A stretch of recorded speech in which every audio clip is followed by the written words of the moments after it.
Bem-vindos, ouvintes, a mais um mergulho profundo aqui no Fé em Letras. É isso aí. Hoje a gente vai explorar a glória de Deus.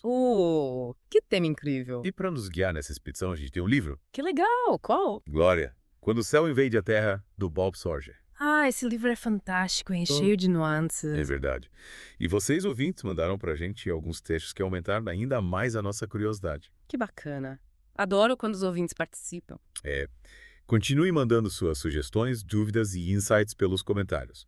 Isso ajuda muito o canal a crescer e a gente ama ler o que vocês têm para dizer. Com certeza. A gente quer saber a sua opinião também. E claro, não esqueçam de dar like, seguir o canal, ativar as notificações e compartilhar esse episódio com os amigos. Isso aí. Espalha pra geral. Então, vamos começar. Bora. A partir dos trechos que vocês mandaram, a gente vai desvendar o conceito bíblico de glória, Isso mesmo. diferenciando ele da presença de Deus. E também entender como essa glória se manifesta hoje e impacta as nossas vidas. Perfeito. Preparados para o mergulho. Preparados? Imagine essa cena. Israel em guerra contra os filisteus. Uma batalha tensa, hein? Uma batalha árdua, com os israelitas perdendo terreno. Em desespero, decidem levar a Arca da Aliança para o campo de batalha. Naquele momento, Deus conosco, a vitória é certa. Exatamente. Mas será que deu certo? A arca, nesse contexto, simbolizava a presença de Deus. Eles acreditavam que, tendo Deus ao lado deles, nada poderia detê-los. Eles tinham essa certeza. E aí? O que aconteceu? Eles até entoaram um grito de vitória. Eita, já comemorando antes da hora. Mas sabe o que aconteceu? Me conta. Derrota? A história tá lá em 1 Samuel 4. Caramba. Que reviravolta, hein? Pois é. E esse episódio ilustra algo crucial. A presença, por si só, não garante a vitória. Eles tinham uma presença, mas não a glória. Interessante. Mas qual a diferença entre presença e glória, afinal? Não seriam a mesma coisa? Ótima pergunta. Explica isso melhor. Pense na presença como algo subjetivo. Subjetivo, tipo, cada um sente de um jeito. É tipo ir a um show. Ah. Você pode amar, enquanto seu amigo acha chato. É pessoal. Eu entendi. Cada um tem sua própria experiência. E a glória? Como seria a glória, então? A glória é objetiva. Objetiva. Inegável. Todos a experimentam da mesma forma. É a realidade de Deus invadindo nosso mundo de maneira poderosa e tangível. Que incrível! Dá pra sentir o impacto, né? Lembre-se do Templo de Salomão sendo preenchido pela nuvem, ou dia de Pentecostes. Verdade. Muito marcantes. Então sentiram, viram, ouviram. Que impossível negar. Era a glória de Deus se manifestando de forma poderosa. Exatamente. Mas me diz uma coisa. Como algo tão poderoso, essa glória pode simplesmente sumir? Essa é uma ótima pergunta que a gente vai discutir na próxima parte do nosso mergulho. E agora fiquei curioso. Quero saber mais sobre isso. Pois é. Ficamos com essa pergunta no ar. Como a glória, algo tão poderoso pode simplesmente sumir? É como se tivéssemos um super-herói que de repente perde seus poderes. Como isso acontece? E a resposta que Bob Sorger nos apresenta no livro é um tanto assustadora. A glória não são de uma hora para outra, ela se esvai em etapas. Nossa, que imagem forte. Me explica melhor isso. Ele usa o exemplo da visão de Ezequiel, onde a glória se retira do templo passo a passo. É como se a glória estivesse descendo uma escada, degrau por degrau. Exatamente. E a cada degrau, a intensidade da glória diminui. E o que causa essa diminuição da glória? Quais são esses degraus que levam ao seu desaparecimento? Bem, ele usa também a história de Sansão, que foi perdendo sua força gradualmente a cada vez que cedia às tentações. Sansão, o homem forte da Bíblia. É como se a cada erro, a cada pecado, ele perdesse um pouco da unção, da força que vinha da glória de Deus. Isso mesmo. É como se a cada passo em falso, a glória se afastasse um pouco mais. Que exemplos poderosos. Mas, voltando à pergunta inicial, quando a glória realmente se foi? Foi quando a Arca da Aliança, que representava a presença de Deus, foi capturada pelos filisteus. É interessante pensar nisso, né?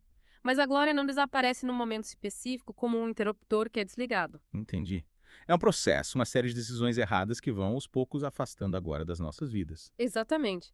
É como se estivéssemos construindo um muro entre nós e a glória de Deus, tijolo por tijolo. E cada tijolo seria um pecado, uma desobediência, um afastamento da vontade de Deus. Perfeito. A visão de Ezequiel ilustra bem esse processo.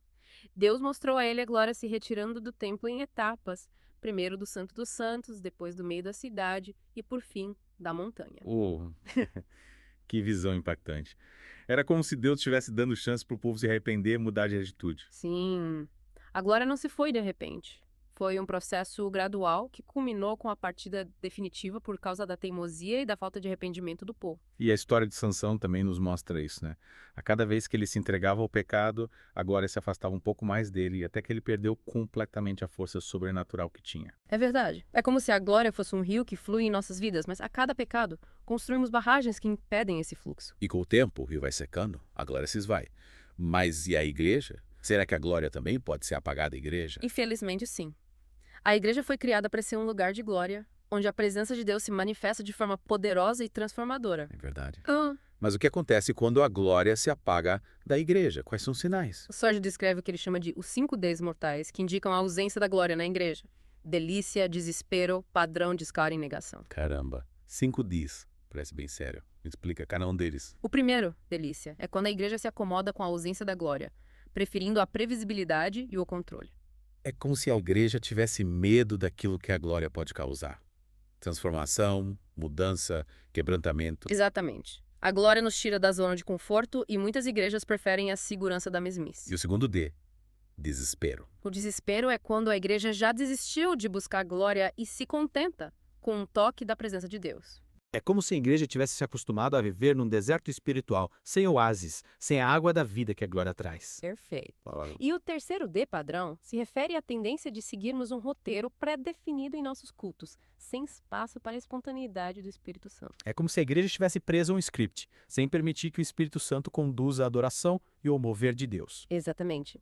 E o quarto D, descar, representa a tentativa de forçar a glória através de técnicas, manipulação emocional ou pressão sobre as pessoas. É como se a igreja estivesse tentando criar uma fórmula mágica para a glória, sem depender da ação genuína do Espírito Santo. Isso mesmo. E por fim, a negação, que é quando nos convencemos de que tudo está bem, mesmo com a glória ausente. É como se a igreja estivesse usando uma máscara para esconder a realidade da sua frieza espiritual. Exatamente. Celebramos a presença de Deus, mas ignoramos a falta de poder, a ausência de frutos. Nossa, um quadro bem preocupante, né? Mas, diante disso, como a igreja pode reagir? Qual a postura correta quando percebemos que a glória está se apagando? A resposta é desespero, mas não o desespero que paralisa, e sim o desespero que nos impulsiona à ação, a busca incessante pela presença de Deus.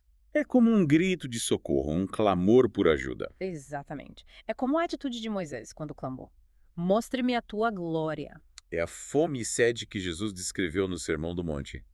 Bem-aventurados os que têm fome e sede de justiça, porque serão fartos. Perfeito. Precisamos ter essa santa insatisfação, esse desejo ardente de ver Deus se manifestando em poder, transformando a igreja. E na próxima parte, vamos explorar os caminhos que nos levam de volta à glória. Isso aí. Vamos descobrir como reacender a chama da glória em nossas vidas e na igreja. Na parte anterior, a gente ficou com aquela pergunta: como trilhar o caminho de volta para a glória? É como reacender essa chama que talvez esteja apagando. E o Bob Sorge, ele dá uma dica pra gente, uma bússola para essa jornada. Uma bússola. Interessante. E o que ele diz? Ele usa o exemplo de Moisés, lembra? Aquele que, mesmo depois de ver tantos milagres, ainda pediu: mostra-me a tua glória. Ah, sim. Moisés, o cara que abriu o Mar Vermelho, que recebeu os 10 mandamentos. O que mais ele queria? Ele queria mais, ele queria uma experiência mais profunda, uma revelação da glória de Deus. Parece que a gente nunca se contenta, né? Mas é que a glória de Deus é tão grande, tão poderosa, que sempre tem mais para experimentar. E como Moisés conseguiu ter essa experiência, o que Deus respondeu para ele? Deus respondeu em duas partes. Primeiro, prometeu mostrar a Moisés a sua bondade. A bondade, mas como alguém vê a bondade? É que tá. A glória de Deus tem um elemento tangível, algo que a gente pode perceber com nossos sentidos. Seria como sentir um perfume e ouvir uma música. Isso mesmo. A glória pode se manifestar de formas sensoriais, como aromas, visões, sons. Nossa, que incrível. Imagina sentir o perfume do céu. É de arrepiar, né? Yeah. Mas Deus também prometeu a Moisés algo mais profundo. O quê? Deus disse que iria proclamar o seu nome a Moisés. Proclamar o seu nome. O que isso significa? Significa revelar a sua natureza, os seus atributos, os seus planos. Uma revelação profunda que impacta nosso entendimento. Então a glória não é só uma experiência sensorial, mas também uma revelação que transforma a nossa mente, o nosso coração. Exatamente. É Deus se dando a conhecer de forma completa, tocando em todas as áreas do nosso ser. E como a gente pode ter essa experiência? Tem algum segredo? Moisés nos dá a dica. Deus o instruiu a se posicionar numa fenda da rocha, um lugar de vulnerabilidade e dependência. É como se Deus estivesse dizendo: Moisés, para me ver, Você precisa se entregar, reconhecer que precisa de mim. Exatamente. É preciso humildade e quebrantamento. É reconhecer que a gente não consegue nada sozinho, que precisamos da graça de Deus. Sem a graça de Deus, a gente não chega a lugar nenhum. E Moisés também teve que esperar 40 anos no deserto. Nossa, que tempo. Mas por que tanto tempo? Era um tempo de preparação, de purificação. É como se Deus estivesse moldando o caráter de Moisés, preparando ele para receber a glória. Isso mesmo. É como um atleta que treina para uma competição. Sem treino, sem disciplina, não tem vitória. Então a gente também precisa se preparar para receber a glória de Deus. Com certeza. É preciso purificar o nosso coração, arrepender dos nossos pecados, buscar a santidade. É como se a gente tivesse que limpar a casa, arrumar tudo para receber um convidado muito especial. E quando a gente se coloca nesse lugar de entrega, de quebrantamento, de pureza, Deus se manifesta. Aí a glória de Deus invade a nossa vida, transforma o nosso ser, nos capacita para realizar a sua vontade. E a gente se torna um canal da glória de Deus, levando essa luz para o mundo. Que a gente possa, como Moisés, ter a ousadia de pedir: mostra-me a tua glória. E a humildade de se preparar para recebê-la. Que a gente nunca se contente com migalhas, mas busque sempre a plenitude da glória de Deus. E que essa glória transforme as nossas vidas, as nossas famílias, a igreja e o mundo inteiro. E assim terminamos nosso mergulho na glória de Deus. Esperamos que tenham gostado da viagem. Compartilhe este episódio com seus amigos, deixe seu comentário e sugestões para os próximos mergulhos. Até a próxima!